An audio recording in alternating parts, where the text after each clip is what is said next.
Epidemiolog Griffith University Australia, Diki Budiman mengatakan, potensi gelombang ketiga pandemi COVID-19 yang disebabkan oleh dominasi infeksi varian Omicron akan lebih parah 4 kali lipat dibandingkan dengan gelombang kedua yang didominasi infeksi varian Delta. Secara keseluruhan, Indonesia telah mencatat lebih dari 3,4 juta kasus dan 95.000 kematian saat gelombang kedua terjadi. Sedangkan untuk saat ini, Diki mengatakan, tren kasus konfirmasi positif COVID-19 di Indonesia yang terus meningkat menunjukkan bahwa pandemi COVID-19 di tanah air sedang menuju ke arah puncak gelombang ketiga. Ia melanjutkan, sebenarnya kasus infeksi COVID-19 yang terus meningkat bisa saja tidak terdeteksi sejak sebulan yang lalu atau pada awal Januari 2022. Hal ini dikarenakan Diki melihat masih ada keterbatasan 3T atau tracing, testing, dan treatment di tanah air. Disampaikan Diki, tren kasus konfirmasi COVID-19 masih akan meningkat dalam beberapa waktu ke depan.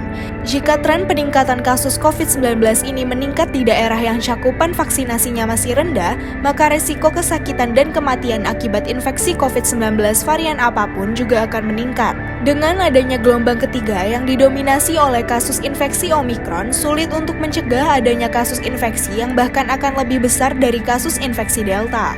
Kabar baiknya, lanjut Diki, kalau itu menimpa daerah dengan cakupan vaksinasi sudah di atas 70% atau 80%, tentu dampaknya bagi mayoritas yang sudah divaksinasi akan ringan atau gejalanya ringan hingga sedang. Ahli kesehatan juga banyak melaporkan bahwa sumber infeksi COVID-19 di Indonesia yang mendominasi pada gelombang ketiga saat ini adalah varian Delta dan varian Omicron.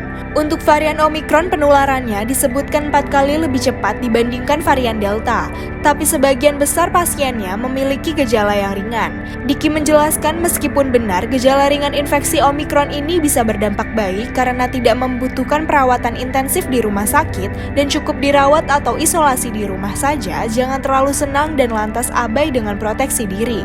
Ditegaskan Diki, meskipun gejala-gejala infeksi COVID-19 varian Omicron memang banyak yang ringan, kondisi saat ini tetap berbahaya.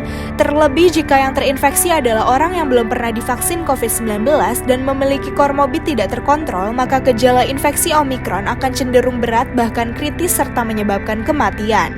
Di saat bersamaan, jangan lupa bahwa varian Delta yang bisa mengakibatkan penderitanya memiliki gejala berat di pernapasan masih ada di sekitar kita saat ini.